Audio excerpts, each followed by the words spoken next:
Welcome to the My City, My Game pod show featuring Raider J77, your place for all things Raiders and all things Trailblazers. Brought to you by the Spotlight Sports Network. Make sure you like, subscribe, and hit the bell for notifications. Now let's go.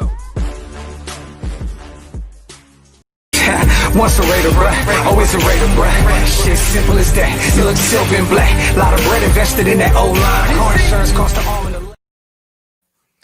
What is going on, ladies and gentlemen? What is going on?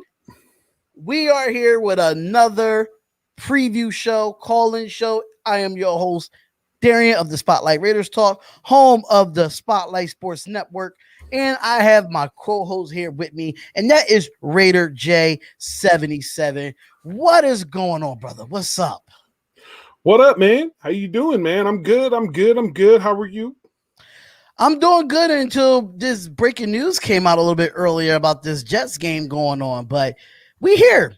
We're here to talk some more Raiders against Jets. Just to let y'all know, at 7:30, we will have Gangrene David and we'll have Jets Central on at 7:30 Eastern Standard Time. We want to get a little bit of the news out the way first before, we actually get into the battle with the Jets and the Raiders with other YouTubers. So make sure y'all subscribe to the channel, turn on all notification bells, and all the links will be in the description as well. But knowing that I did do a video of the breaking news, knowing that we won't have Josh Jacobs and we won't have Jonathan Abram, it does say Cleveland Farrell, but it was, I guess, a mishap of what the reporter said. And John Gruden said that Cleveland Farrell will be playing this Sunday. So how do you feel about how that transpired? Did you know? Did you know that about Josh Jacobs? I knew Abram was like left field, but I think I knew about Jacobs, because he'd been banged up all year. But what was your thoughts on it? Yeah, no, I had a feeling that was going to happen.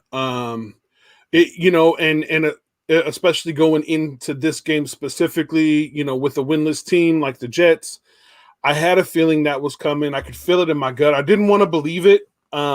Because obviously Josh Jacobs is our bell cow, but I kind of saw it coming, so I'm not shocked at all. I'm not surprised, but I also am not worried either, because Booker is definitely he's kind of like the number two that is so much like the number one. They're very close to interchangeable.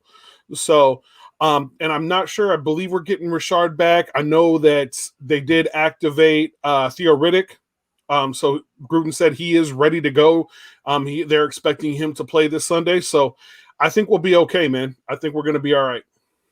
And you know that they did have the actual rumors about bringing in Spencer Ware as well to come in on that. I don't know what many sources of that as well, but even though adding that running back, knowing that Josh Jacobs is banged up and bringing in another running back, how you feel about bringing in Spencer Ware? Because he does give you a little bit of a Josh Jacobs style in some sorts, but how you feel about them, even working on Spencer Ware?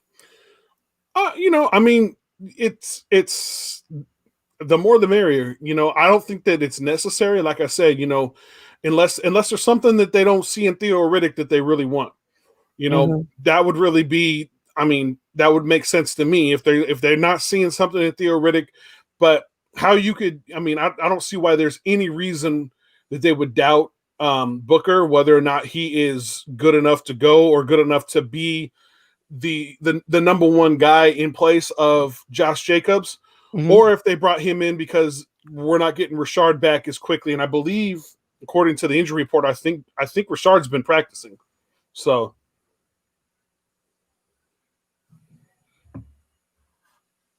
all right, so that's absolutely fine.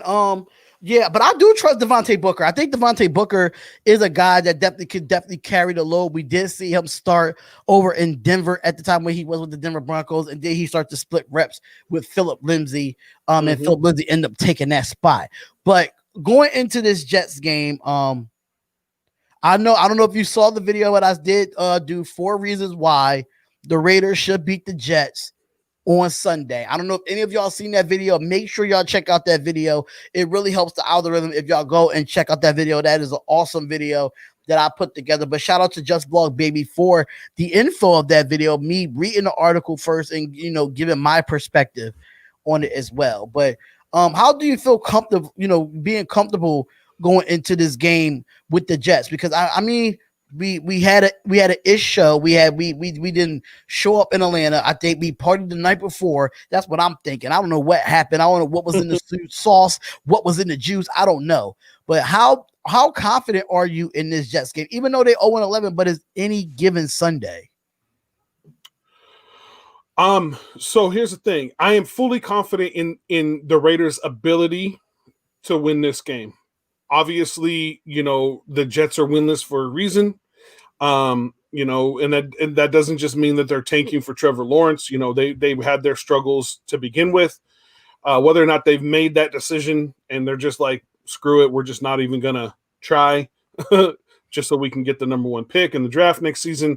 I don't really know. I mean, who knows? But I'm fully confident in the Raiders' ability to win this game. I'm fully confident in the Raiders' ability to beat anybody in the NFL. Now, whether or not they actually go out there and do it, whether or not Derek Carr doesn't let distractions get in the way like he did last season, whether or not John Gruden can get these guys to play well the last half of this or the last part of the season, which we have not historically seen since John Gruden's been here. Mm-hmm. That remains to be seen. There's still a big old question mark there. And the fan in me is always expecting them to win, is always expecting them to do well. Mm-hmm. But I've also been burnt before, and many Raider fans have. If you've been a Raider fan for more than just this season, you know what it's like. For some reason, I don't know why, but they like to break our heart. I'm hoping that I feel like this is a different team, but you can't really know until after the action is already committed. I mean, we're not going to know until the end of the game tomorrow on Sunday whether or not this is a different team. And knowing that I was on, I did the actual 4 reasons why the Raiders would beat the Jets, and one of them was, their lack of offensive movement. So knowing that our defense have not been doing well against good teams, but they do well against bad teams. Knowing that Jonathan Abram will be out in this game, who do they put at that safety position? Because I mean, you got Jeff Heath there now. LaMarcus Joyner might be a suggestion there too. So who would be the best fit for Abram to replace Abram for this game? And who would you put at that slot corner? Because I feel like you could put Joyner at safety, but it's just that slot corner that worries me. So what would you think? What would you put? So what I would do is I would put Isaiah Johnson there. Isaiah Johnson is a big enough guy. And he has shown in the past that, albeit that he's young and he makes mistakes, he's actually pretty good. Now, I don't know if that's going to happen because he's a little banged up as well, but I would definitely trust his size to cover tight ends and that sort of stuff. In that slot corner position. And then, definitely put Heath back there in place of Abram. I'm not too concerned about the depth that is on this team at the corner position. I think putting Joyner back there in place of Harris, is a great idea. Or, like I said, put Heath in and then put Joyner on the other side of him. I mean, there's a lot that you can do back there. So I'm not too concerned about Abram being out. I think Abram needs to take a minute to sit anyway and really think about his priorities and whether or not he wants to be the guy that's always headhunting and looking for a big hit, or if he's going to mix that aggressiveness with polished play, making good decisions, and taking care of business, doing his job, and not always just looking to take somebody's head off. So I have to agree with Michael James that Isaiah Johnson is a man press corner and he struggles against the zone.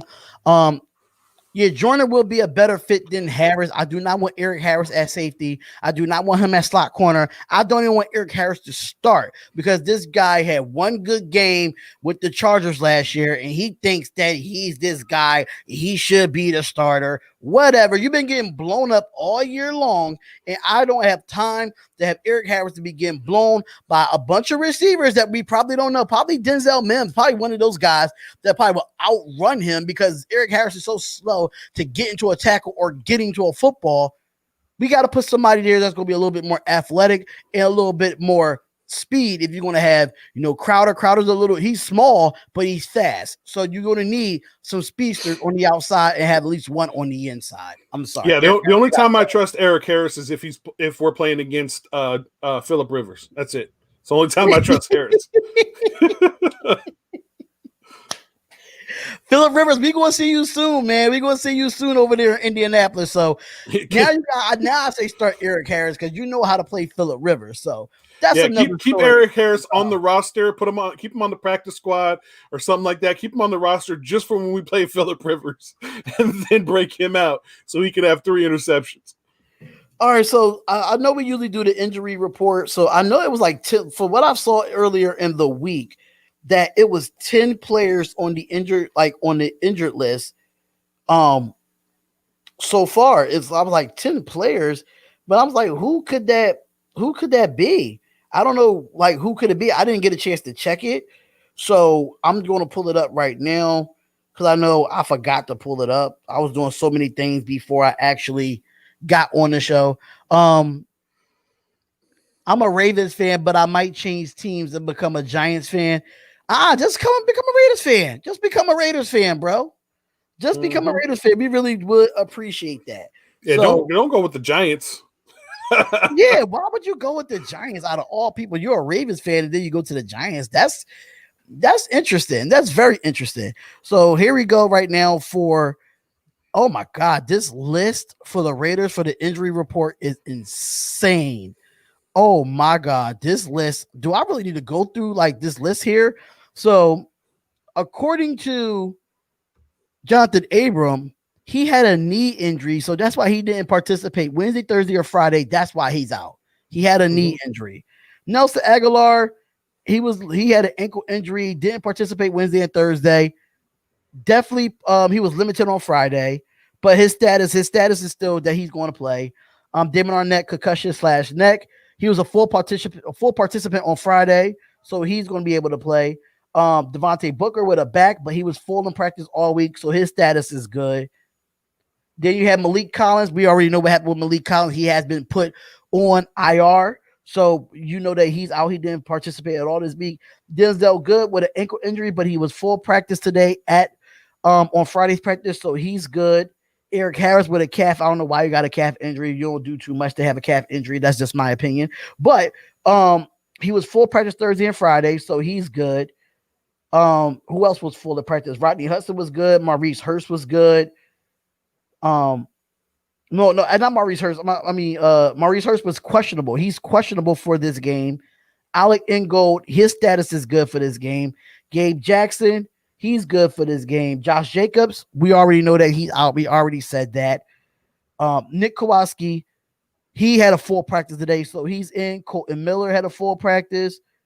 Carl Nassib had a full practice. Jalen Richard had a full practice. Sam Young was limited at practice, but he doesn't have anything on his game status. But Isaiah Johnson and Trayvon Mullen is questionable.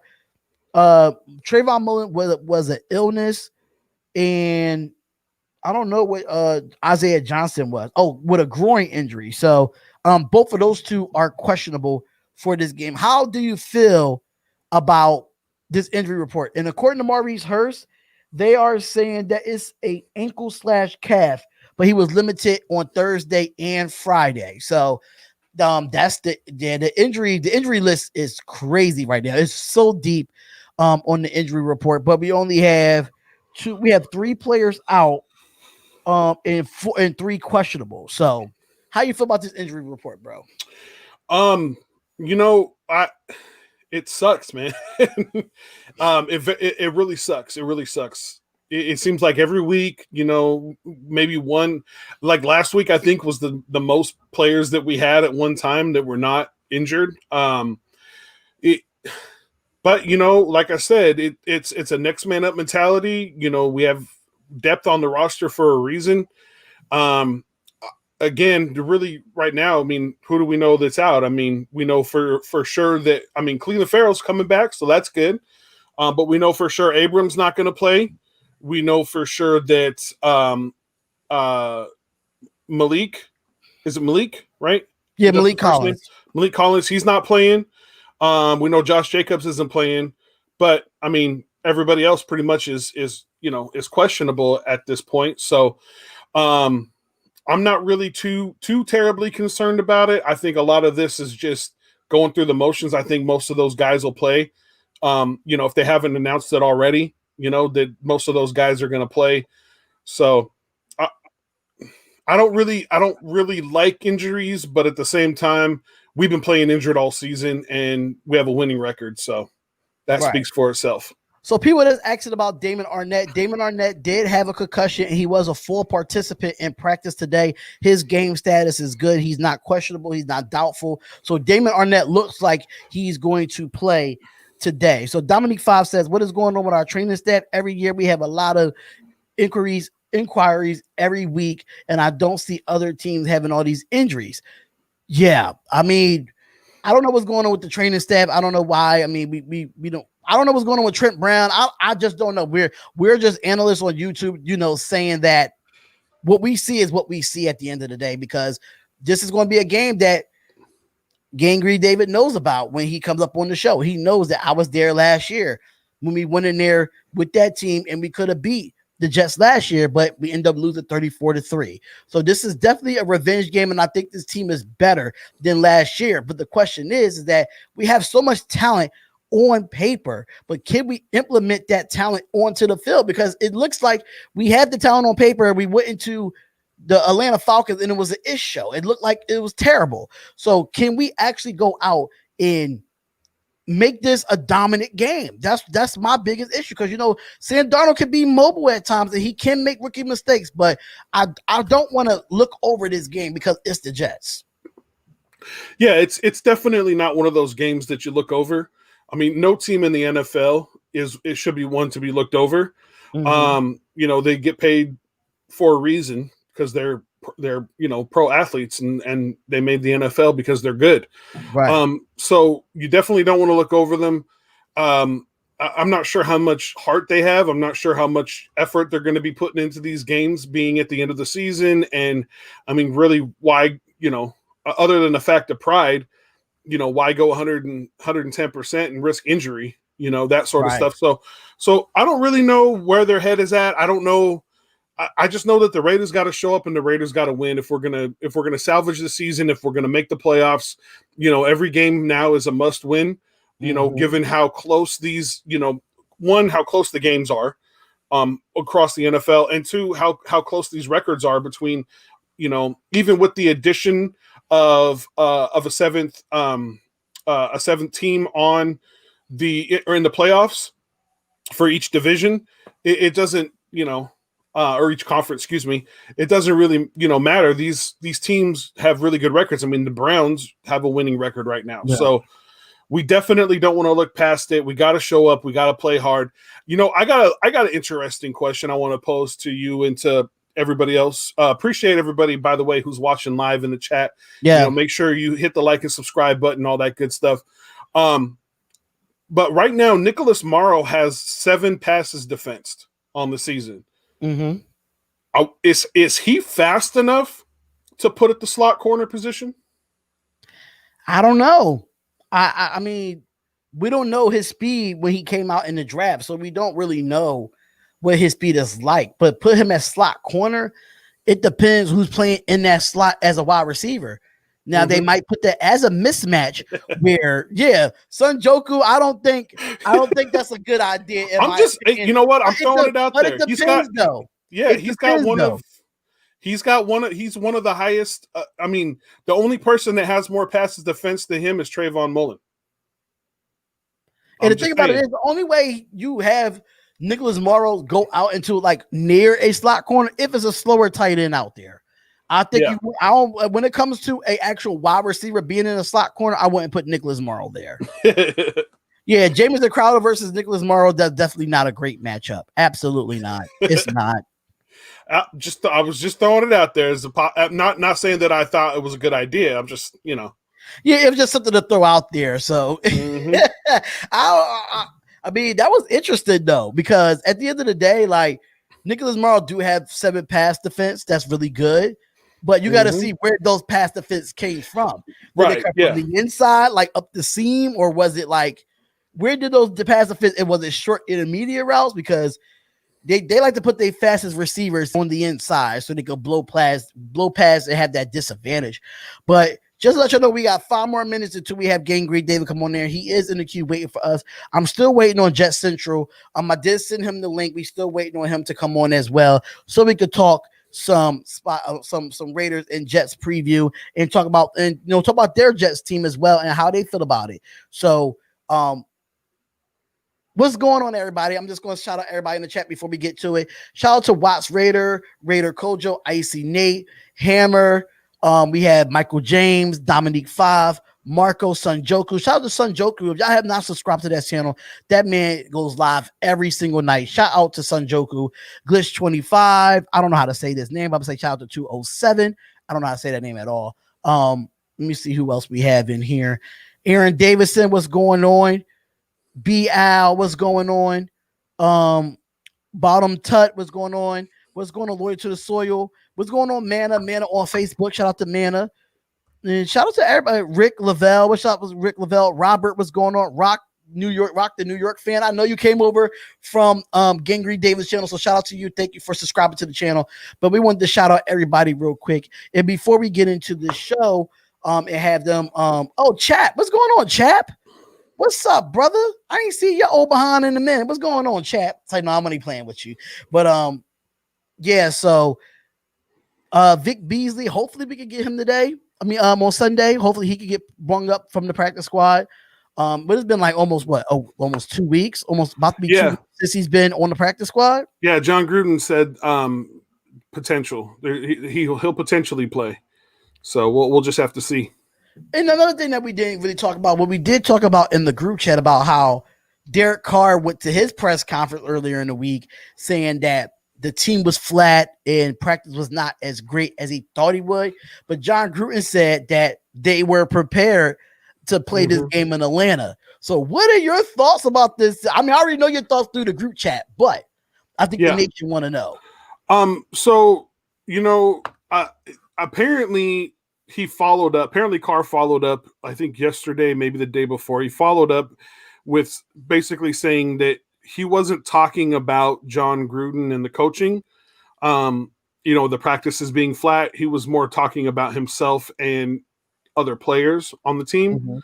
But even some of the players like Hunter Renfrow and some of the other guys did not agree with the fact that it was flat. So what I am led to believe, and this is one of the things that has always frustrated me about Derek Carr, and I think Derek Carr is playing lights out. Let me just first state that.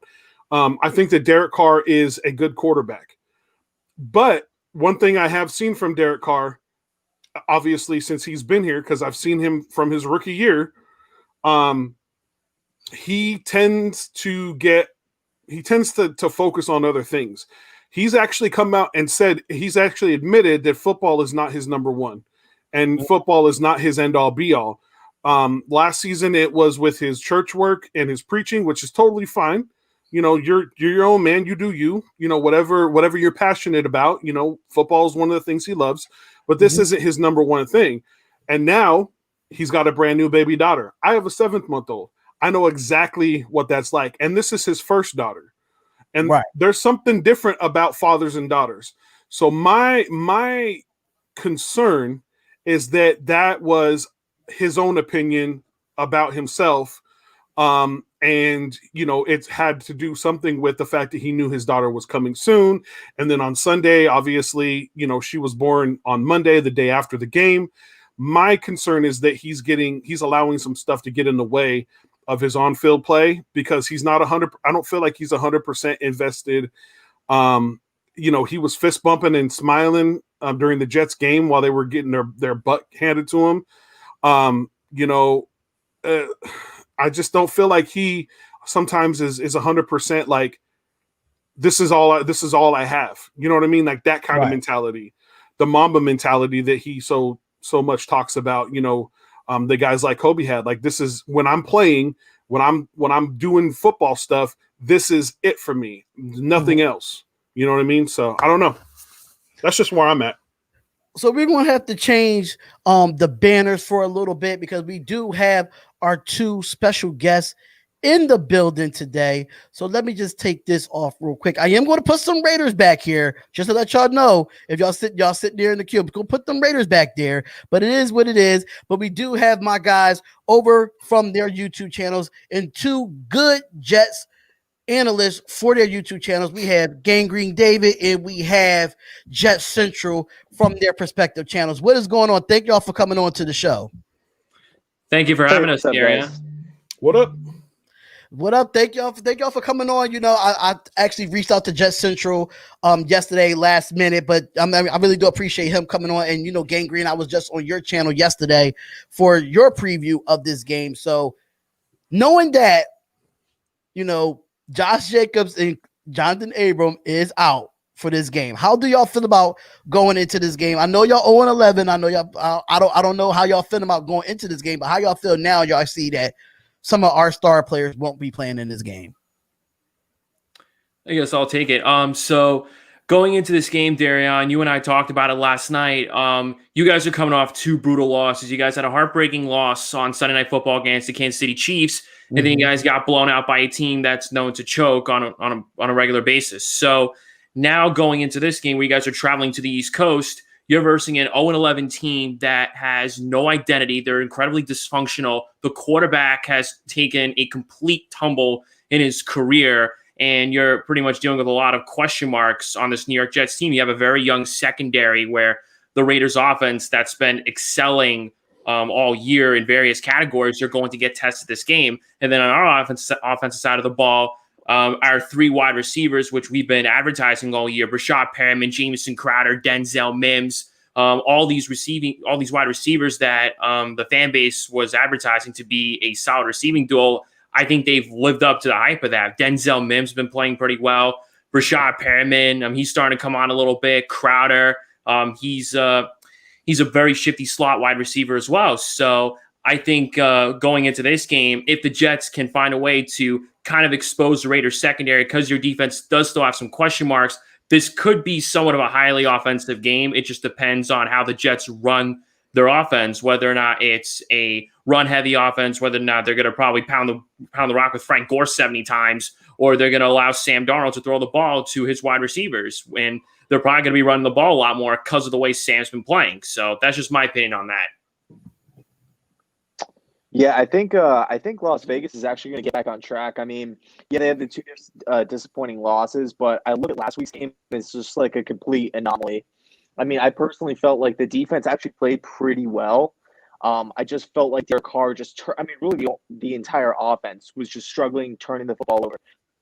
It was weird. I almost felt like every time I turned on the TV, it was like Derek Carr throwing a pick or somebody fumbling the ball. I think Vegas, just needs to look at themselves in the mirror and say to themselves, you know what? If we don't turn the football over, if Derek Carr has a clean game, nobody fumbles, no special teams blunders, we're going to be fine.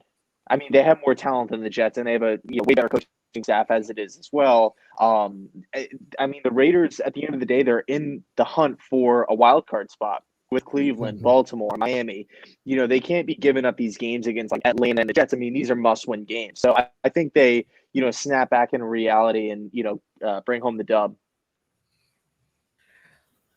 So do you feel like, knowing that we have a lot of, key players out, knowing due to injury, do you feel like y'all have some type of chance on the offensive side? Because most of those key players are on our defensive side.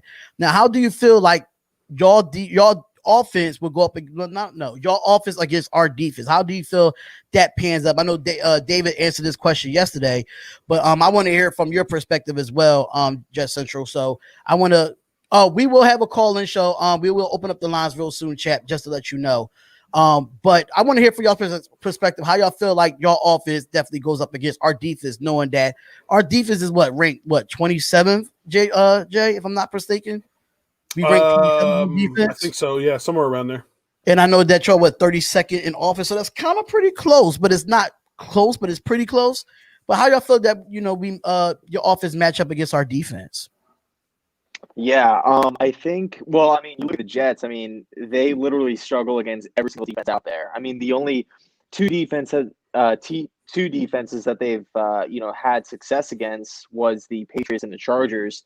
But the Chargers, you could kind of look at it and say to yourself, you know what? Like a lot of that stuff came in kind of like garbage time and whatnot.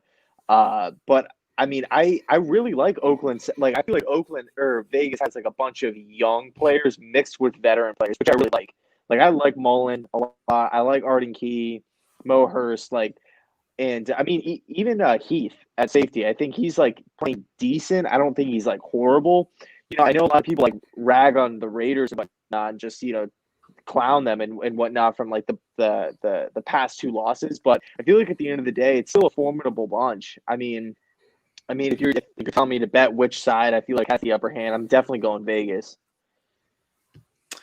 Yeah, I would actually agree with him. I mean, even though you guys are ranked in the bottom tier of a lot of defensive categories, you do still have some playmakers on there. We talked about this yesterday, Darion. I mean, you guys got a young corner in Damon Arnett. He's been playing very well. You guys got some linebackers as well. You got Corey Littleton there. And thank God Khalil Farrell is going to be playing, because the matchup that you're going to want to look at is Khalil Farrell, who's probably going to be playing on the edge. He's going to be versing the big ticket himself, Mekhi Becton, who has been having a phenomenal year at the left tackle position. So I think for the offensive side of the ball, in our terms, you're definitely going to want to expose the secondary, get all the wide receivers involved, especially Denzel Mims, because a lot of Jet fans are keeping an eye on this young kid who they were incredibly excited about when we took him out of Baylor in the second round. And everybody was wondering, why did he fall so low?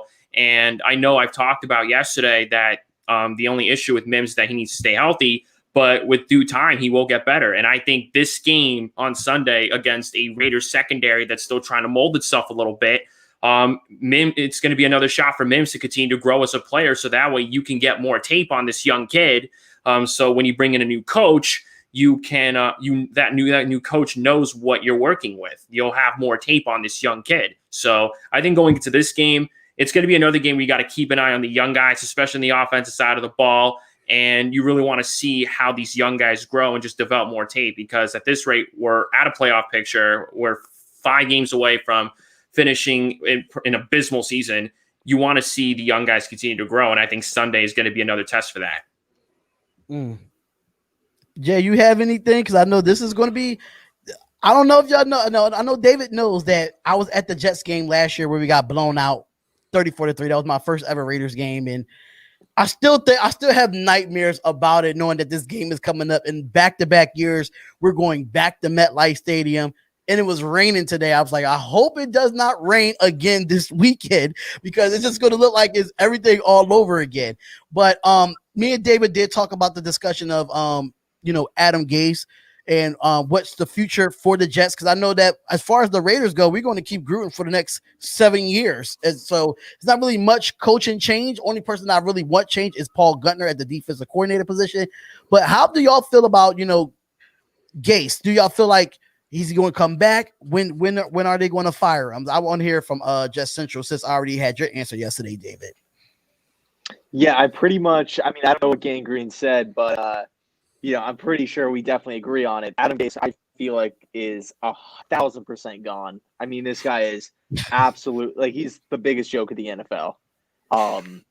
You look at teams like Detroit firing Patricia, Houston, firing Bill O'Brien, who else? Atlanta too. But I mean, you look at the Jets, just nobody really watches this team on a every single play of every single game. But when you do, you'll realize how bad, how poorly coached, how poorly managed the team actually is. So I'm 100% in favor of him getting, the Jets parting ways with him. Jay, you got anything? You got me talking over here, man. I'm like, hold up. I got a couple questions. So first of all, being you guys following the Jets team a lot closer than than I do, where do you guys feel like their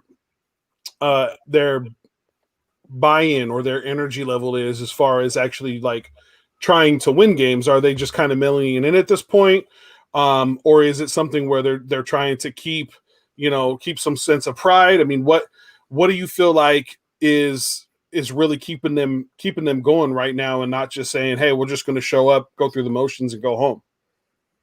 I guess I'll start with that. So this New York Jets team, a lot of people were on the notion that this team was going to tank and we're going to lose every single game. You're going to tank for Trevor Lawrence. I'm going to just kind of I'm going to put the nail in the coffin on this one.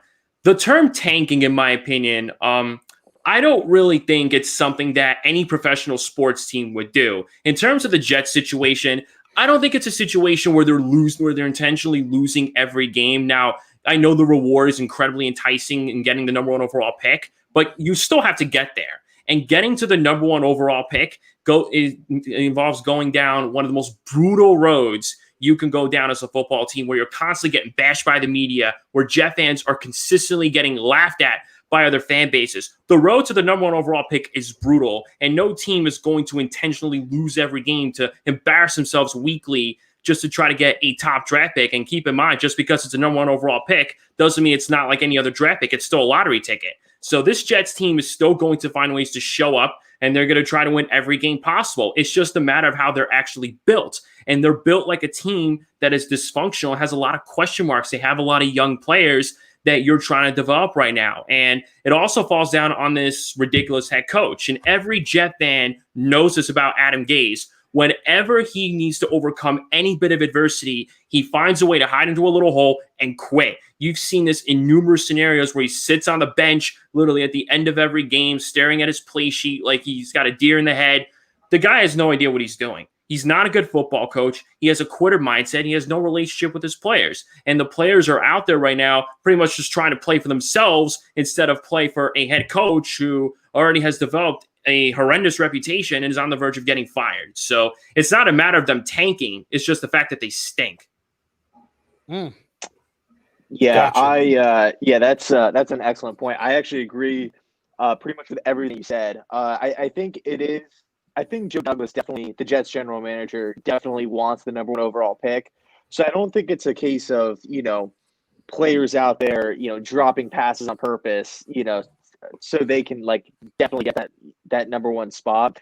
And I don't think the coaches are drawing up plays or thinking to themselves like, okay, we have to lose because all those guys will be gone anyway. I think Joe Douglas is basically not trying to put the least amount of talent out on the field to make winning as hard as possible, if that makes sense. Kind of like what we saw with the Sixers back in the day when they were trying to get Ben Simmons or to lock up that number 1 overall pick. But yeah, I mean, David hit the nail right on the head. I agree with everything.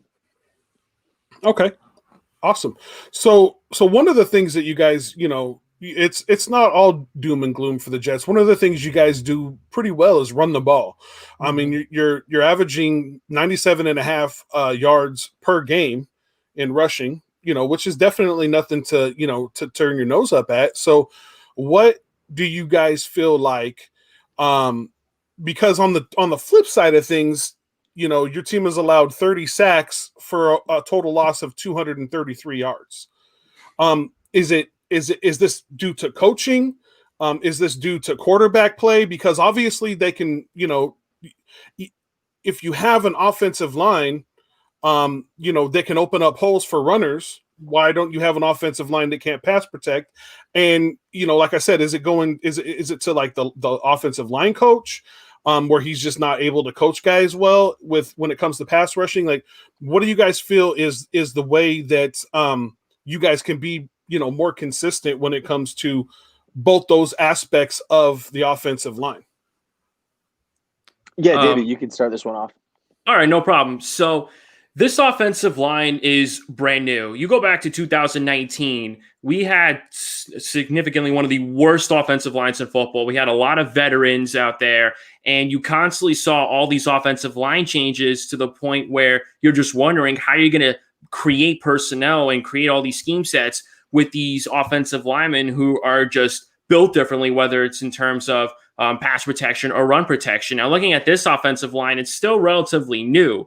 And we brought in 4 new starters, and most of these offensive linemen are specifically run blockers. Greg Van Roten is a run blocker. Conor McGovern is also another guy that's a run blocker.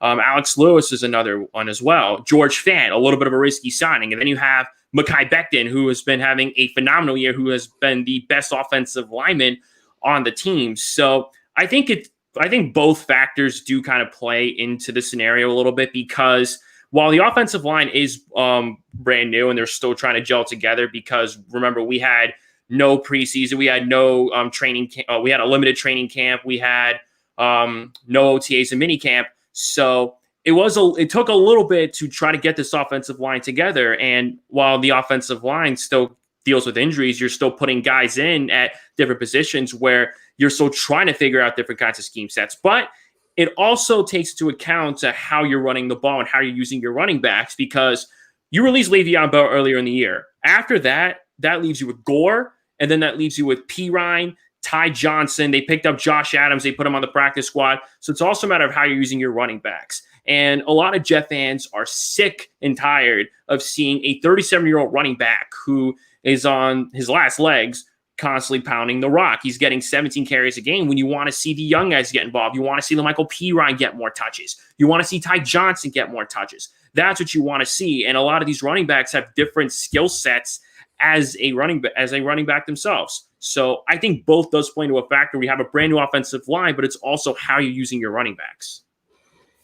So you feel like it's a combination of coaching and skill set? Yes. Gotcha. Yep. Yeah. I mean, yeah, with no preseason, all these guys are brand new. I've actually thought Mekhi Becton and George Fant have looked fantastic this season. I think the real issue falls with the interior of the offensive line, right? Conor McGovern was the guy that the Jets brought in, a 3-year deal, right? So it wasn't like just some like 1 year kind of like, see what you can give us kind of contract. It was like, no, you're definitely going to be the starting center of the team for the next 3 years. And he has not looked good, right? He has not looked good overall. He's looked, like David mentioned, pretty solid in the run game, but when it comes to pass protection, he's looked shaky, right? And obviously the guard play has been, completely up in the air. I feel like it's a brand new offensive line every single week. Guys are getting hurt. We had this brand new, I don't want to say drama, but this brand new storyline that came out with Alex Lewis and Adam Gase getting into a fight in like the parking lot, and then Lewis was going at Joe Flacco. It's just like this one big crazy mess. The guard and center play definitely need to be cleaned up. So, awesome. You had another question? Well, yeah, just to follow up with that.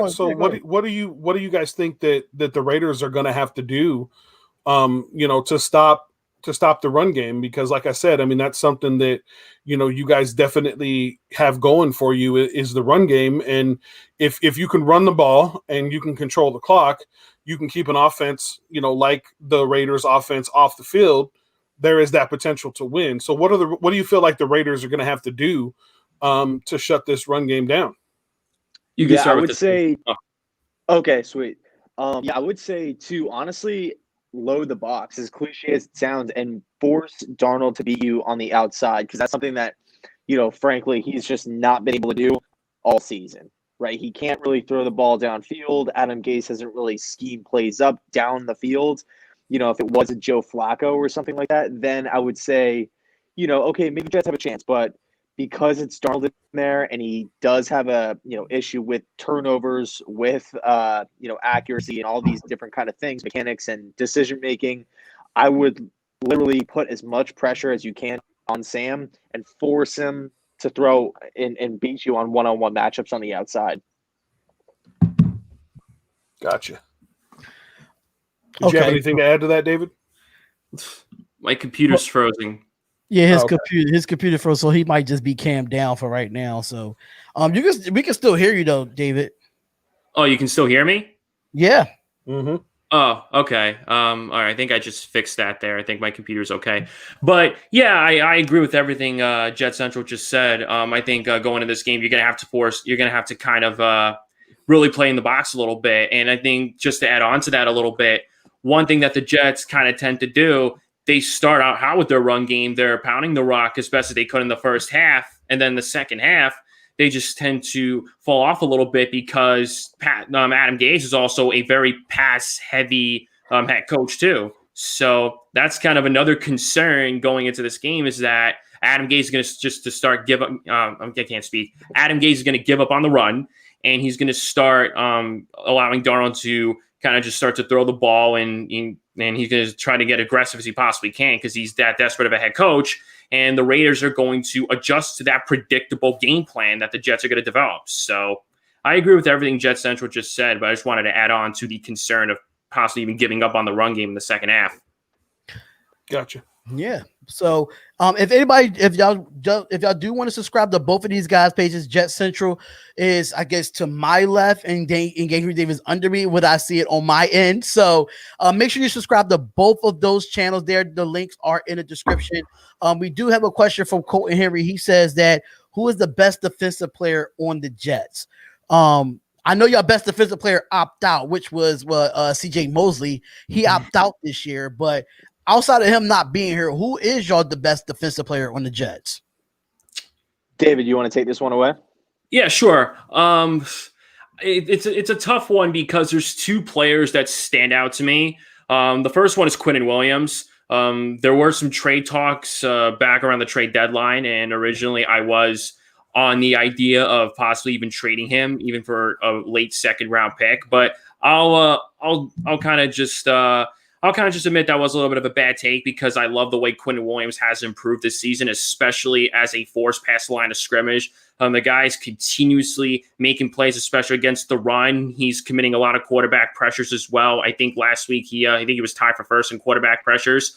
So this is a young player who is continuously improving, and now you can make the case where this could be a player that you should build your defense around. Because keep in mind that we drafted Quinn Williams to be this bull rush kind of player who can be a force to pressure the quarterback and make plays against the run, and he's becoming that right now. And he's still young too. Now, there are some things that he could clean up, mainly the penalties, because he does tend to grab the face mask at times, but he is a hell of a player right now. And a lot of scouts considered him to be the next Aaron Donald. Now, I'm not saying that it's going to happen within a couple years or 3 years, but becoming an elite defensive tackle or one of the better defensive tackles takes time.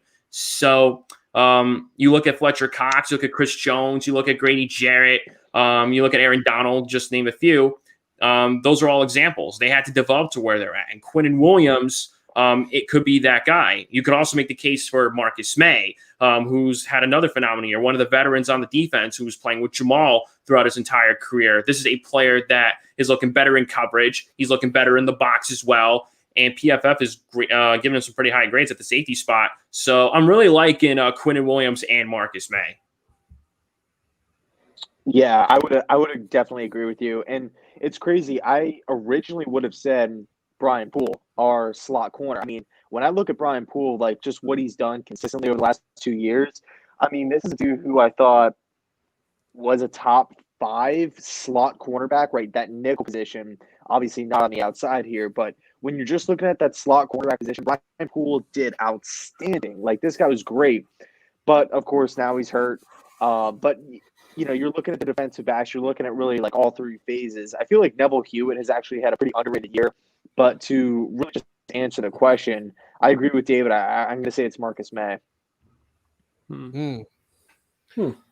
And we did have a question above. I think y'all already answered this question, if I'm not mistaken, but they did say, Dominique 5 said, how do y'all feel about Denzel Mims this year so far?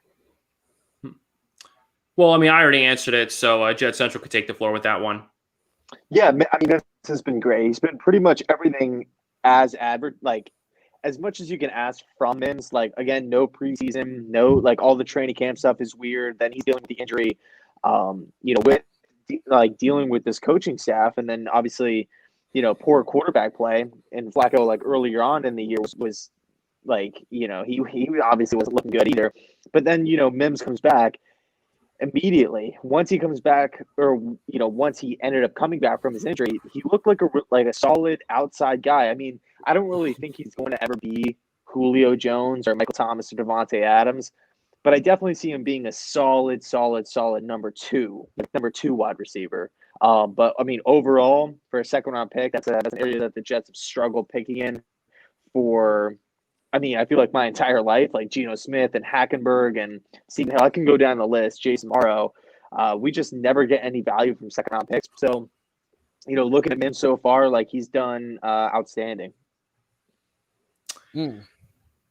So, my next question for y'all is the actual prediction of this game. Knowing that y'all are home, y'all are in MetLife Stadium, how do you see the outcome of this game? Do you see it being competitive? Do you see it being to a point where we might blow y'all out the water? Because I mean, I feel like we can still, I feel like we can still win, but I don't want to be optimistic and look to the next game because it's any given Sunday, in my opinion. I can't, even though y'all 0-11, I still can't look over it because at this time the Jets could be a team that could be spoilers, knowing that we are on the outside looking in, knowing that we're the number 8 seed so far. And the Miami Dolphins and the Indianapolis Colts have those last 2 slots in the playoffs.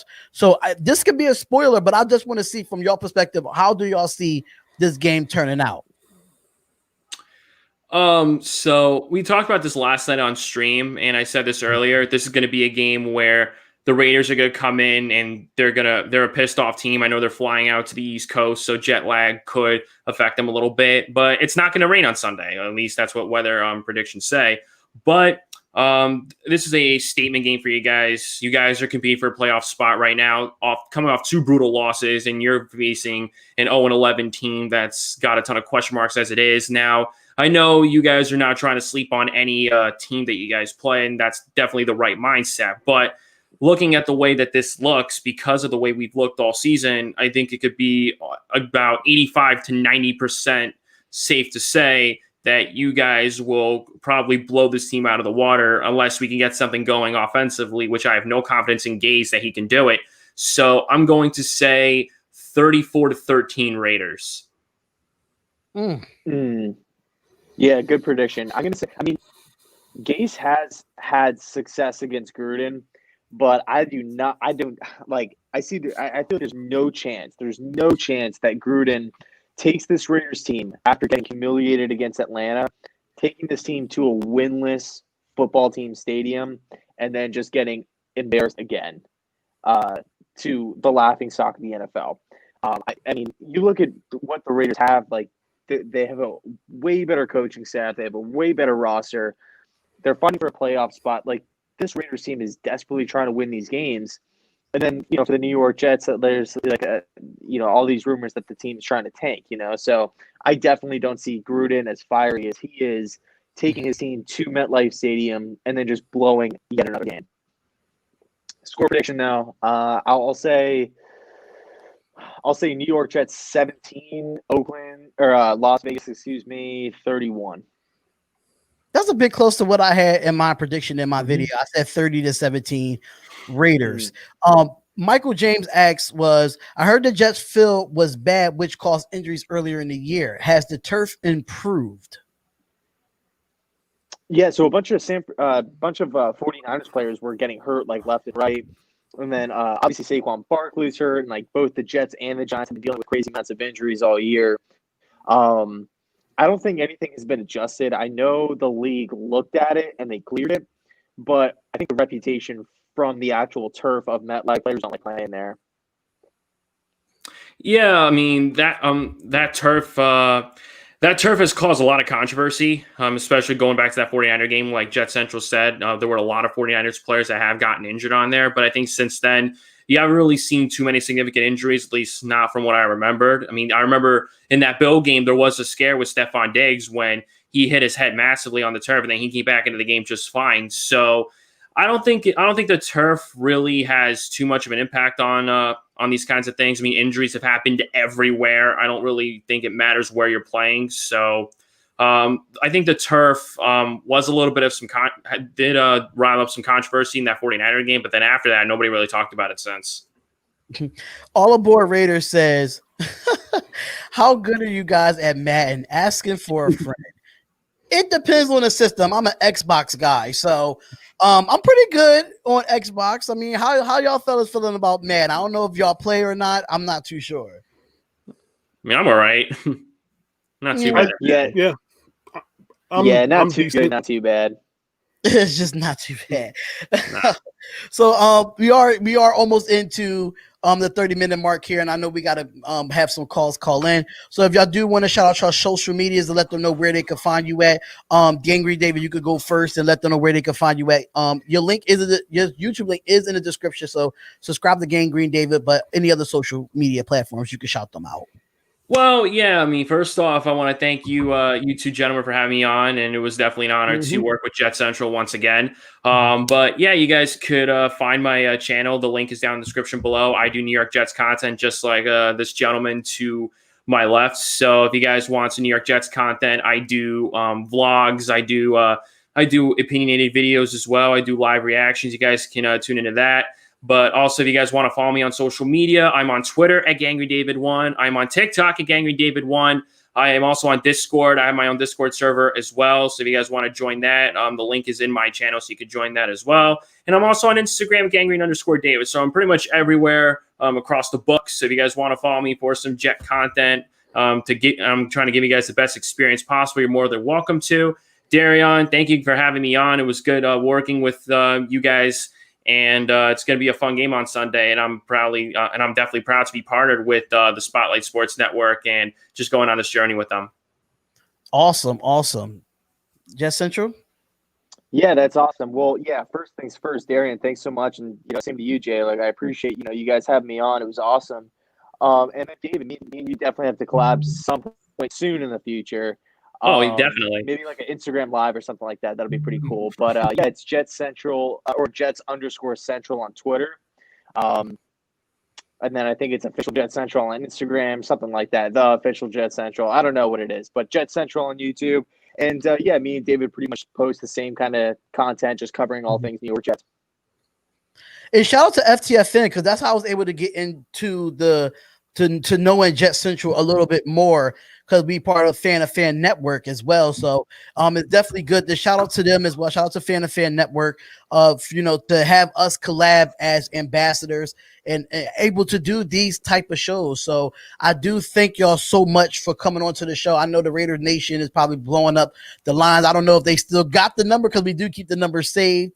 So thank y'all so much for coming on, and I can't wait till Sunday at 1:00. And if y'all are interested in a post-game live show right after the game, just let me know, and we could get that set up for y'all too. Of course. Thank you for having us. Sounds good. Most definitely, man. Thanks for coming on. Thanks for coming on. And y'all have a good night, man. And I'll reach out to you a little bit more, Gangrene David and Jet Central. I'll message you on Instagram. Cool. Sounds good. Thanks. All right. Awesome. So that was pretty cool to have those two guys come up and talk about their Jets team. And shout out to them, man. Jet Central, he's at almost like 16,000 subscribers. And then you have Gangrene David almost at 4,000 subscribers. So shout out to those two fellas, man. They know they Jets really well. And we're going to go strictly into the lines right now. So if you do want to call into the show, the number is 503-765-6807.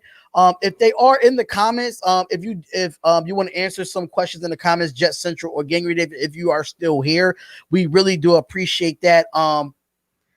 You should have asked them about the hot dog game. All aboard Raiders. We got to have you on here because you is a hilarious guy, man. You are hilarious. But it was definitely dope having them on. It was definitely dope having them. How you feel, Jay?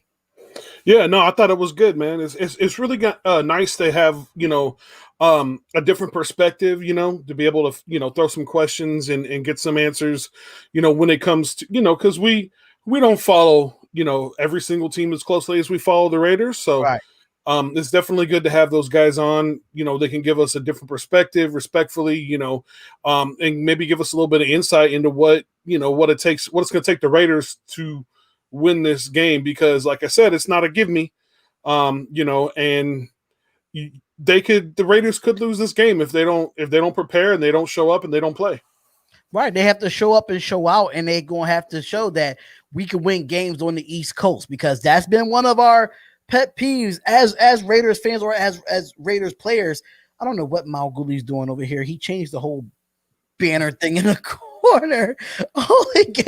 Just to let y'all know, Mal Gooley is live right now. He is live doing NXT picks and predictions right now. So shout out to Mal Gooley for that. I was like, why has it got the Mal Gooley logo on there for some reason? But if y'all definitely want to call in and ask us any questions about the game coming up, make sure y'all go to 503-765-6807. We'll definitely give y'all a shout out. So shout out to everybody that's in the chat. All aboard Raiders, call in. I would love for you to call in, because I know you were on the show before, but I definitely got to get you back on here. So if you want to call into the show, All Aboard Raiders, make sure you do that, man. Shout out to Ed Stewart. I don't know what just happened here. I guess I don't know what just happened here. So let me just go to the one box real quick. Let me just go to the there you go. I was like, I don't know what happened. Like, I have no clue what happened. But make sure y'all call into the show if y'all want to ask us any questions. We are here for the next 30 minutes. If not, then we're going to end the show, because at the end of the day, we're not going to be still sticking around for it. We said everything that we had to say. And I don't know what Raider J is doing. He got me split like a slice of pizza. I don't know what he's doing. I tried to change it back to the one and did not work. So I don't know what's going on that end. You had me split like a slice of pizza, bro. Yeah, for some reason, hold on. I'm gonna fix it. My camera, for whatever reason, StreamYard said that my camera was being used somewhere else, and I don't know. I'm fixing it though. Did you have OBS open? No. How is that even possible then? I have no idea, but I'm getting it right now. Commitment to excellence with continuous mission of improvement. Just win. Absolutely. 20 Watts Raider says the 2016 season is when I started losing. I'm done a lot of videos when we lose. Watch Raider, call up here, bro. Call up here. I know you was on the show as well. Shout out to you being on here. Hopefully we can get you on the show again. But anybody want to call in? We got what? Let me see how many people we got in the chat overall. We got 27 people on YouTube in the chat. And we got 5 people watching on the Spotlight Raiders Talk. We have a few people watching in My City, My Games. So you do see the number at the bottom. Give us a call. Don't be afraid. Most definitely. Call us up, man. Let us know what you got to say. Let us know what your opinion is. You know, if you think Derek Carr is a douche. I mean, whatever the case may be.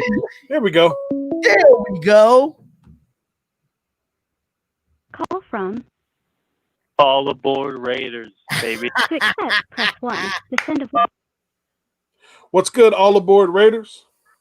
Yo, what's up, guys? How we doing? What up, brother? What's going on? I just needed to call in and set the record straight about something Darian said about playing Madden on a different console, like it matters.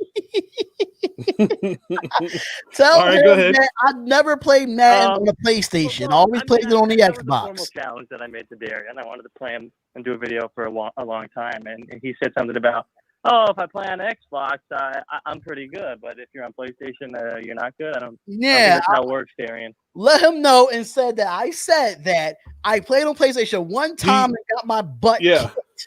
He said he played on PlayStation one time and got his butt kicked, so he doesn't do it anymore. That's fair enough. No, I just wanted to come on and tell you guys I love watching the show. I was on once before. I wasn't on when you were on, Jay, but I love watching you guys. Mm-hmm. I'm not worried about the game tomorrow, but I am nervous. I'm nervous just because we should win, but if we do happen to lose, then the season's over. It's over. Most definitely. Yeah. I'm not going to disagree with you, man. If we lose tomorrow, it doesn't look good, man. I mean, the chances of making the playoffs and actually, making a push in the playoffs is it goes down a lot. But we'll just have to see what happens, man. We'll have to. That's what this really is going to be a test of what this team is made of. Is this a different team than years previous? Absolutely. I told my other friends who are Raider fans, I told them Sunday you're going to see one thing happen. You're going to see the 2019 Raiders show up, or you're going to see the 2020 Raiders show up. Yes. Yeah. Exactly. And 2016 and or and I've been telling people not to panic. because in order to get to 10 wins, you got to get to 6 losses. It's just not easy to not panic when you lose 43-6. Oh yeah, it's definitely not easy to not, especially against, I mean, the Atlanta Falcons aren't a terrible team, but they won 3 games this season, for a reason. So we definitely should have won that game, and to lose that game in such a convincing fashion, it just looking like, like we just picked some guys up out of high school. We partied had a hangover. Yeah, we partied and had a hangover. I don't know, but yeah, it definitely cause for concern. But I'm going to keep the faith, and I'm going to wait, for the doom and gloom and the all that kind of stuff until after the game this week and so on and so forth. But hey man, do me a favor, man. If you enjoy, make sure you like and subscribe to both the channels. Definitely do so, because we have other content on, because we do our own individual content as well. So definitely do that. And man, we appreciate you being loyal and watching and viewing and all that good stuff, man. We love you, Absolutely, brother. man. Thank you. Thank you much. Thank you for taking my call. Yeah, love you, bro. Peace, man. All right, see you later. All right, so I before this next call come in, Ty Walker says, "Can I join the channel as a Chiefs reporter?" Now you know that we do have the Spotlight Sports Network. Yes, we do. Well, I know Raider J he can't stand the Chiefs at all. So I'm gonna let you take the floor with this one. I mean, if you want to hit us up on social media, the Instagram is Spotlight Raiders Talk right there. So if you want to hit me up on Instagram and talk about it, but I have to talk to Jay first because I know he hates it. I don't like the Chiefs either because they're division rivals, but business is business at the same time. How you feeling, Jay? You know what? Like, I can't stand the Chiefs, man. I can't stand the Chiefs. But I've had some good conversations with some Chiefs fans that were good and respectable and all that kind of stuff. So, but there's a lot of Chiefs fans out there, man. I can't with them, man. They just, I can't. But we'll have to definitely talk and we can probably work something out and strike a peaceful accord, and at least for the sake of the network. Right. So I'm a reasonable man. Okay, I was just making sure because I mean I know how you feel about the Chiefs, but Todd Walker, just send me an email. You can send it right there at the spotlight1236@gmail.com if you are interested in being a part of the Spotlight Sports Network. Mal Gooley recommended you over here, so that is a good recommendation from Mal Gooley. So shout out to Gooley for that. We love to have more, NFL, people that like to report their respective teams. We already got 3 Raiders in there. We got 1 Chargers in here. We got a Philadelphia Eagle. We got a Chicago Bear. We got a Jets that you see Gangrene David. So yeah, absolutely. We got a lot of people on the Spotlight Sports Network that cover not just football, but they cover basketball as well. So if you do have a basketball team, you can do that on your YouTube channel as well. But I definitely So All Aboard Raiders said I couldn't hear Darian. So yeah, if you do call into the show, you will not be able to hear Darian because the calls are coming through on my end, and obviously we are not in the same place. We are on 2 different sides of the United States. Mm-hmm. So if there is anything that Darian, wants to say, I can relay that to you. Or if you, whatever you're streaming on or watching on, as long as it's not your phone, obviously, you can turn that up. Just don't turn it up too loud or it's going to echo back. But you could turn it up a little bit, just at least so you could kind of hear what Darian is saying. So it's just up to you. Right. And Neil, David was on. They was on for a half hour because I know it's Friday night.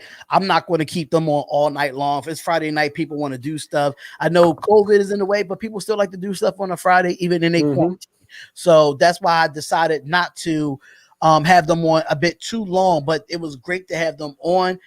Jet Central and Gangrene David, they're definitely like some of the top dogs when it comes to Jets YouTube creators. So we just want to collab with different other creators, man. That's what we want to do. And just make sure that y'all do subscribe to My City, My Game. I keep forgetting to put the link in the chat, and I know I have it in the description, but I still keep forgetting to put it in the chat.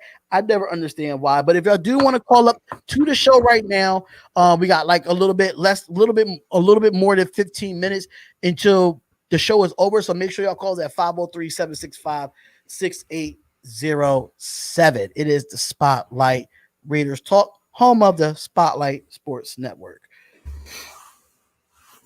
So let me just I don't know why I keep forgetting this. Up there we go. Call from Raiders Zach. to accept, press 1. Hey, what's up, my guy? Hey, how's it going, guys? Not too bad. Not too bad. Now, here's my thing. Don't want to say I'm nervous, but at the same time I am because of the nightmare, obviously, last season. Without Jacobs and Jonathan Abram, that doesn't make me feel any better. Mm-hmm. But here's my biggest point. I think we'll be okay. I think we'll handle business. Mm-hmm. East Coast thing, that's rough. But out of these last 5 games, I just feel like we have to go like 4-1, at least, like minimum, and that may not even get us in the playoffs. Like that's what I'm thinking, or even go 5-0. I mean, what do you guys think? Yeah, most definitely. Yeah, I feel like at this point, I'm pretty sure Darian agrees. We have got to win out, to ensure a playoff spot. The season's not over, and some of these teams are a little suspect, the Browns being one of them. So, but we also have the tiebreaker when it comes to the Browns, so that's a good thing. But yeah, I mean, really, if you really want to control your destiny and fulfill that, we've got to win out. We should have won that game against Atlanta. That would have given us the ability to, if we do struggle a little bit against Indianapolis or the Dolphins, that would have given us a little bit of a breather or a little bit of grace. So yeah, we're going to have to win out, man. We're going to have to win as many games as possible. And if we lose to the Jets this week, it doesn't look too good, man. It does not look too good. So winning out is really the only way to control the destiny. No, definitely, man. And I mean, we need to take care of business this week, but at the same time, we have to win the Colts game. We have to win the Miami game. I mean, I get we need to win all of them, but Browns got 3 tough games.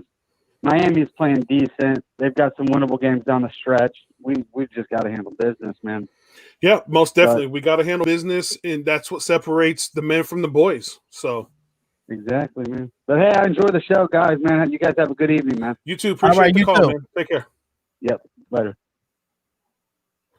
All right. Yeah. So if you do call in and nobody answers, just call back, because we can only answer one call at a time, and there's no like hold or anything like that. So if it goes to voicemail, just you can give us a call back. Our phone lines are open. Or you can leave us a voicemail as well. Or you can leave a voicemail, absolutely. Or you can send a text message as well to that number. So B. Al said, "Did I miss the Jay's Raider history video?" No, you have not, man. And the thing about it is things have been a little bit crazy for me. I'm in the process of making some changes in my life, and so I've been a little extra busy. So I've only been able to do the bare minimum, but those videos will start very soon.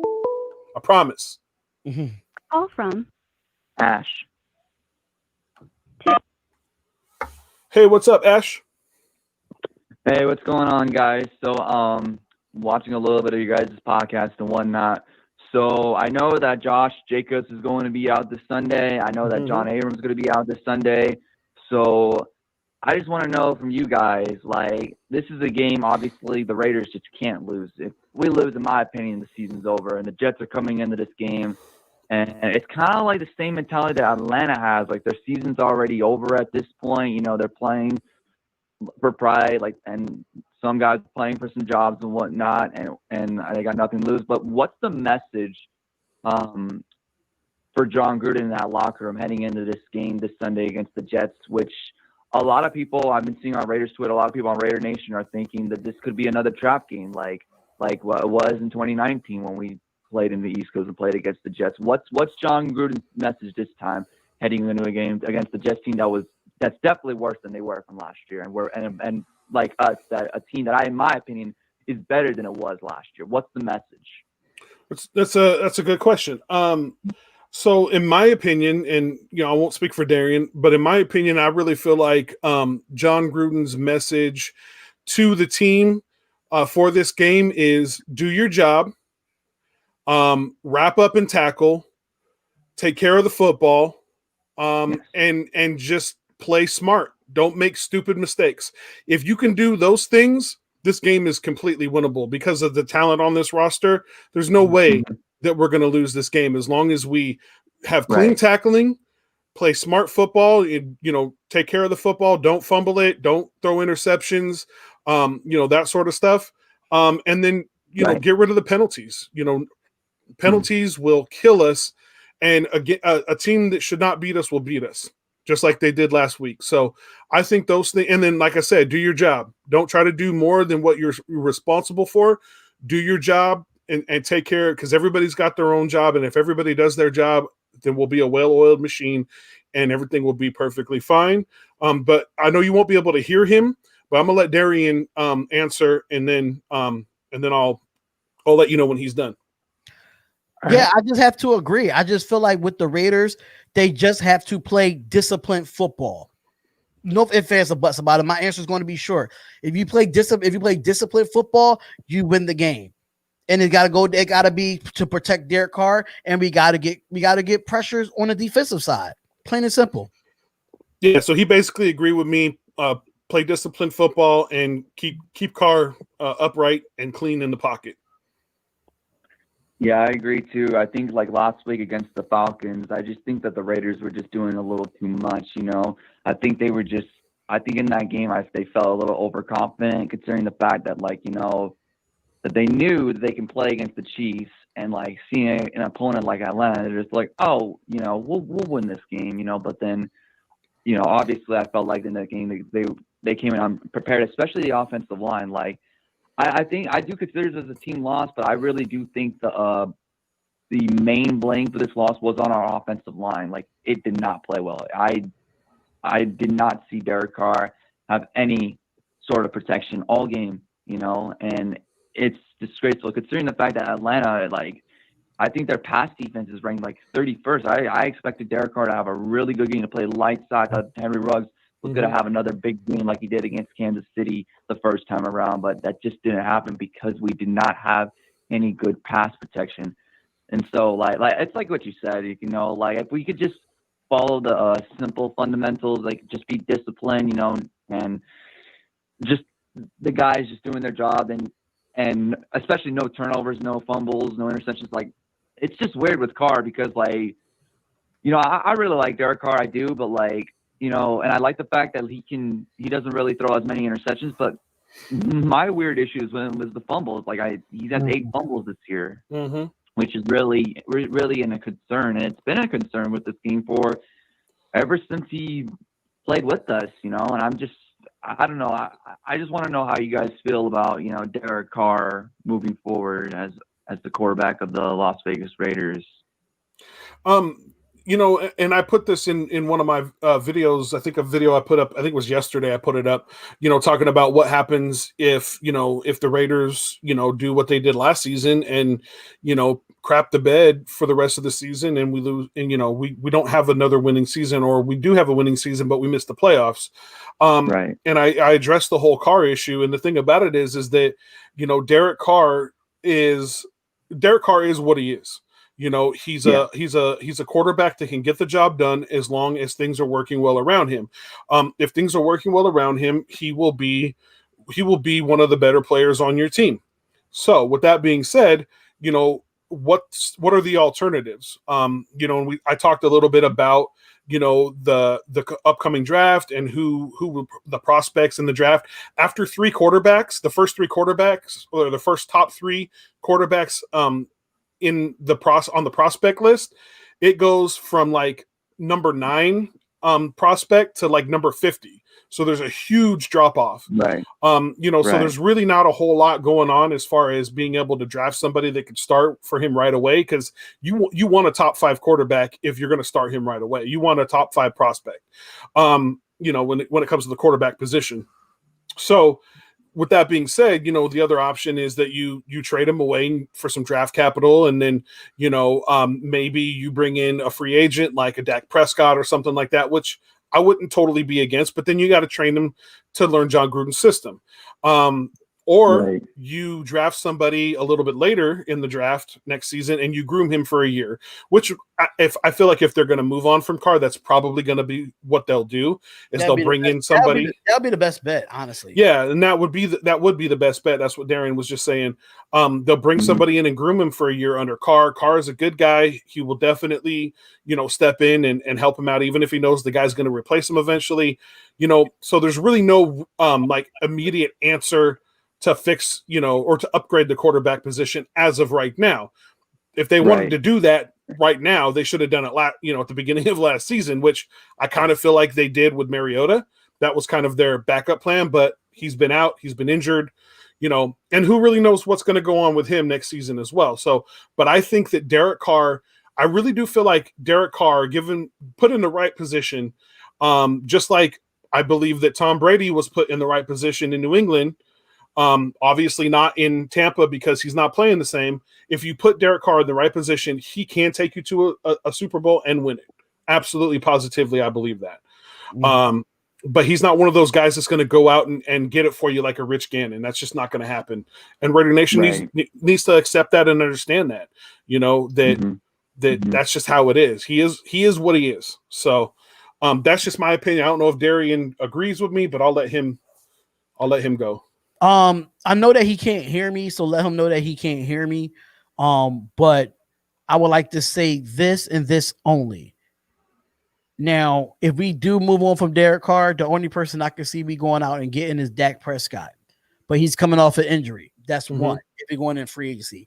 Number two, if we're going to trade for a quarterback, if we're going to trade for a young quarterback, why not bring Sam Darnold in? Let's just be realistic here. I think, mind you, John Gruden is a quarterback's coach.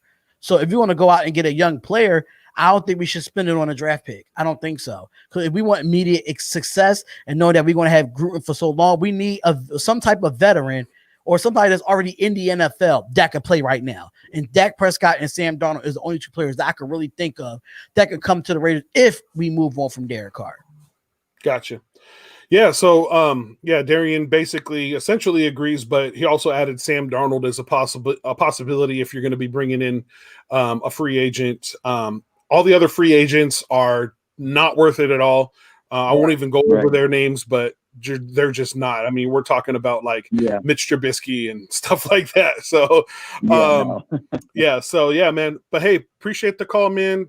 Thank you so much for tuning in and being a loyal viewer, man. And if you haven't, make sure you subscribe, all that good stuff, because we're trying to grow these channels, man, and really provide you guys with as much sports content as humanly possible.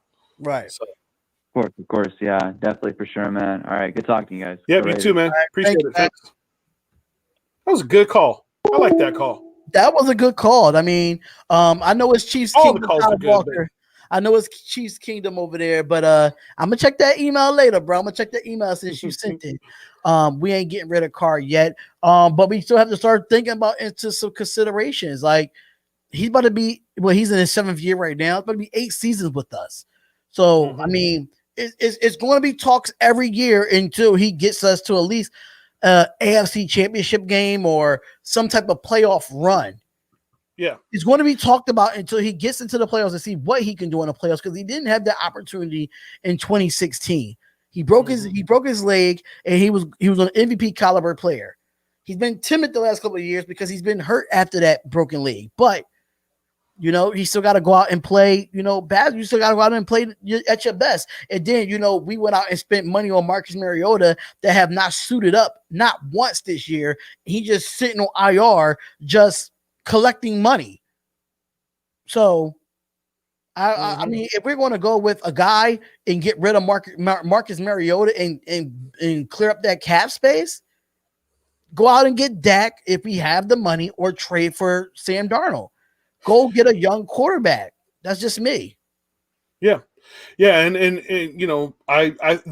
these are scenarios, guys, that we're talking about here. These are scenarios that are hypothetical, completely hypothetical. Neither one of us thinks that Carr is not the guy, or that Carr is garbage or trash, or that that we should move on from him. We're not saying that. We're just posing hypothetical questions here, and answers to those hypothetical questions, because this is what sports talk is all about. What if? What if this? What if that? What if this? Here's a possibility. That's a possibility. And you never know. You never know with Mike Mayock and John Gruden. We don't know why a guy like Mariota was brought in for sure. Like, nobody really knows except for Mayock and Gruden. Those are the two guys that know exactly why Mariota was brought in. Was it for depth? Was it to light a fire under Carr? Was it to possibly replace Carr? Nobody really knows. And we're not going to know because they're not going to tell us. So these are just scenarios, like I said, and we're just going over all the possibilities. But right now, Derek Carr is the quarterback and is for the foreseeable future. So, and I'm behind it. I'm with it. I'm with it too. I'm definitely with it too. But we're going to take at least one more call, and then we're going to end the show. So if you do want to call up, y'all see the number. The number is at the bottom at 503-765-6807. So definitely come on and call up to us and ask us whatever you want to ask us. I know I got to do another live stream on a different YouTube channel at 8:45. So we are taking one more call before we end the show here. So make sure y'all call in and have yourself a good time with us. We try to do these every single week with the Reaction Monday and other streams within there, or other YouTubes as in there as well. So Richard said, if my aunt had balls, she's my uncle. What Richard? He's talking. I think he's talking about the if question. Well, if my aunt had balls, she'd be my uncle. Well, yeah, okay. So I don't know, but LOL, sounds like he's just joking around. Yeah, I think he's just joking around on that one. But it's all good over here, though. It's all good. So we wait for one more call. If nobody's going to call up, then we're going to end the show. But Watch Raider, hit me up. You got me on Instagram. All Aboard Raiders, you got me on Instagram and Twitter. If y'all do want to come up to the show, especially on a Reaction Monday or a post-game live, please let us know. We'll love to have y'all up here to hear y'all reactions. At the end of the day, all Raiders fans are going to agree to disagree. That's how we are. We agree to disagree. So, anything else before we head out, brother? Well, looks like we got one more caller. Ooh. Call from. To accept, press 1. To send a voicemail, press 2. Hey, what's going on? Hey, what's going on? What's going on? You're on the show. What's up? So I was just asking, do you think the Raiders can make the playoffs this season? Do we think the Raiders can make a playoff this season? Yeah, absolutely. I 100% feel that the Raiders have the potential. They have the talent to definitely make the playoffs. Absolutely, 100%. Absolutely. I do agree that we can make the playoffs. It's just that we have to play up to our potential to get into the playoffs. And once we play up to our potential and actually click in, actually. If the Raiders were to go into the playoffs against the Chiefs, would they win? If the Raiders did what? If they were to go in the playoffs against the Chiefs, would you think they had a chance to win? If they played the Chiefs in the playoffs, I absolutely positively believe that the Raiders could win. Absolutely. I mean, I feel like this team was built for taking on teams like the Chiefs. Yeah, I agree. What do you think? They have a pretty good chance because in the regular season, they had 2 games against Kansas City, one that they won and one that they nearly lost to. Yeah, and even in that loss, it was super close, very competitive game. So, it would definitely be really cool. And I think we could probably have Ty Walker on the show at that point, to talk some Chiefs and Raiders. So I think it'd be really cool to have a rematch between the Chiefs and the Raiders in the playoffs. Absolutely. Yeah, we have to win. I appreciate you. Thank you. We have to win out, and the Browns have to lose. They have to lose all their games. Because mind you, if we don't beat Miami, if we don't beat Indianapolis, but if the God forbid, well, not really God forbid, I wish the Cleveland Browns would just lose out. we'll take their spot because that's the tiebreaker that we beat them. Yep, most definite. It can definitely happen. We just, like I said, the best way to control your destiny is just win every game. Just win every game the rest of the season, and then we don't have to worry about it. Right. So that is the last call of the night, ladies and gentlemen. That is the last call of the night. I am going to take it down. But any final words before we head out? Any score predictions or bowl predictions you got? I do feel like the Raiders are going to win this game. I don't feel like, I feel like this is a different team than it was last year. And even though I made the video and posed the question, what happens if they blow it, and have a losing season or have a winning season but don't make the playoffs? Even though I made that video, it was a question.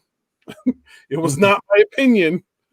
Although some people misunderstood that, and I'm putting some Raiders fans on the grill on Sunday, because I literally had people like telling me to put my head in a vat of boiling grease.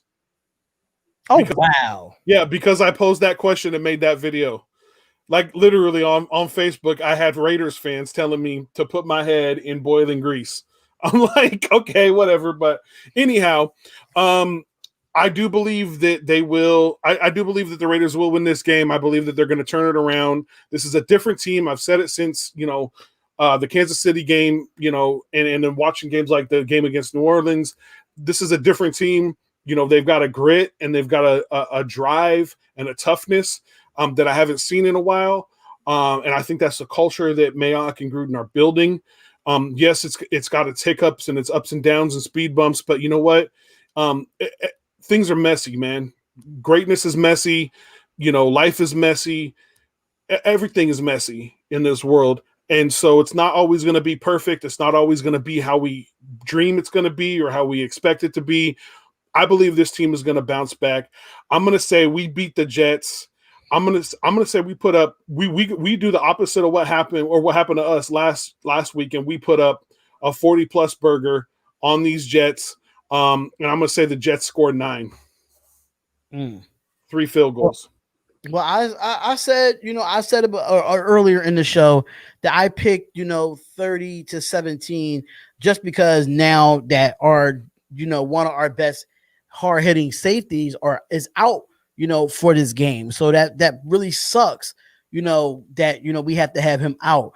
Cleveland Farrell is coming back. Let's see how he turns out.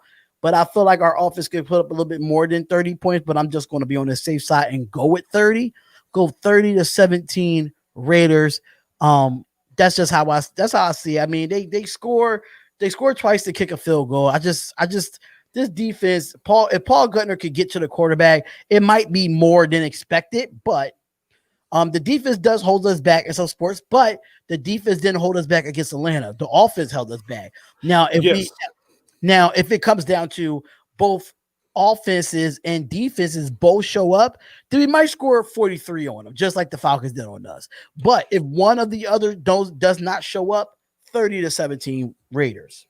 Yeah, well, and here's the thing, man. The game against Atlanta at the half, we had only allowed them 16 points, 3 field goals and a touchdown against Matt Ryan and a good offense. They can definitely score points.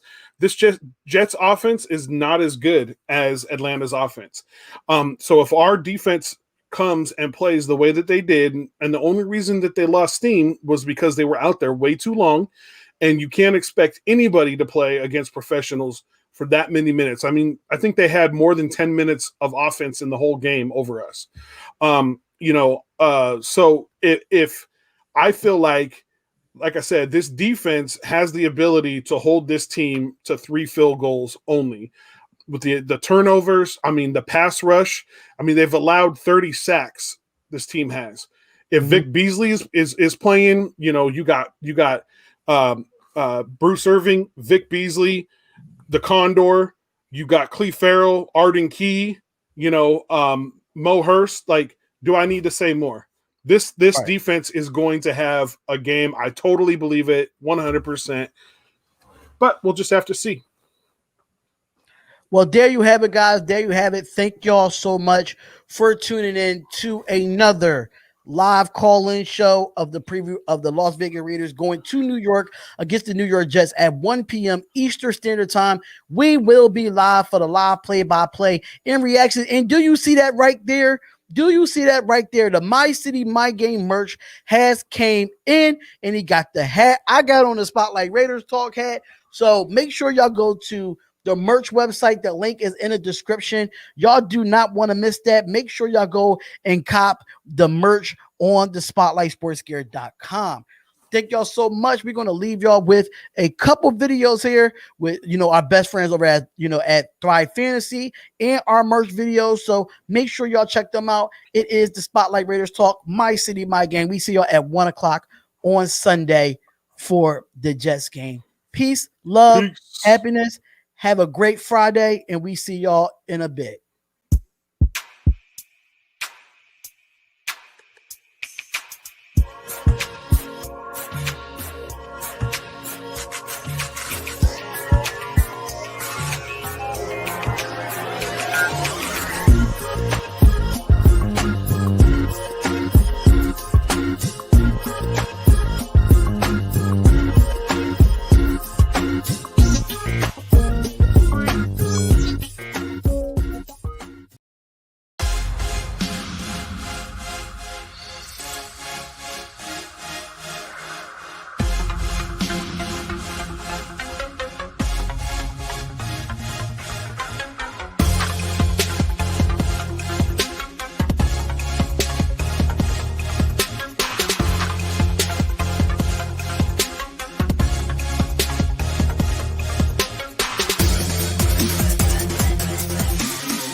What's up, Fantasy Champions?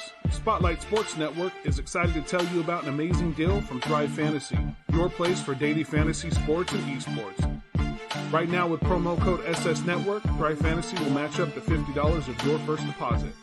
So go to thrivefantasy.com and sign up now with promo code SS Network. That's thrivefantasy.com, promo code SS Network.